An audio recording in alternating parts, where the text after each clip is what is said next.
11 mai, les brigades anti-Covid. Elles vont être déployées dans chaque département. Elles devront identifier les personnes à risque et les inciter à se faire dépister. Ces brigades sont composées de volontaires. Qui sont-ils?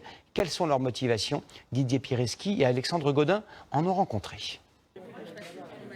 C'est la salle dite pilote, sorte de quartier général où les volontaires attendent leurs affectations. Beaucoup viennent du secteur médical, mais pas tous. Moi, je suis étudiante infirmière. Je suis chargé de communication. Je suis dentiste. Ils constituent le dispositif Covisan, dont le rôle est de briser les chaînes de contamination du virus. Tous ont suivi une formation, 2 étages plus bas dans le même bâtiment, avec comme professeur principal le docteur Piarot.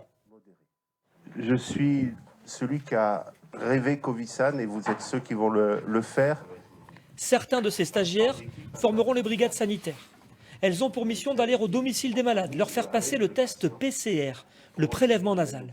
C'est un geste médical, alors tous ne seront pas habilités. C'est essentiellement des internes, quelquefois même des médecins qui viennent, mais sinon ce sont des étudiants suffisamment avancés dans leur cursus médical qui font ces tests.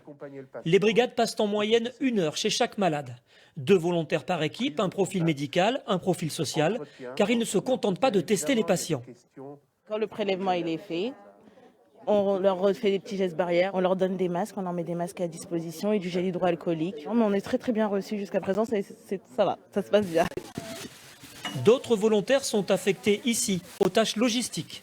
Ces étudiantes infirmières préparent les kits de protection pour les équipes de terrain.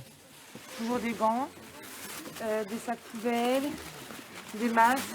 Tout ce dispositif a ses détracteurs car les identités des malades seront renseignées dans un fichier national. On nous affirme ici qu'il ne sera accessible qu'aux personnes assermentées. C'est dans notre obligation professionnelle de tenir ce secret. Et pour moi, je pense que c'est évident que quand on va à l'hôpital, on est protégé par ce secret-là. Donc si c'est l'hôpital qui vient à nous, ça s'applique également.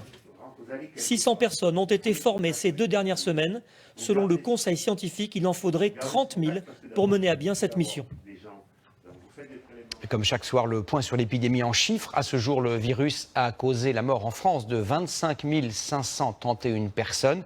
330 décès supplémentaires enregistrés en 24 heures. Nouvelle très encourageante, le nombre de patients en réanimation a baissé, vous le voyez, pour le 27e jour consécutif.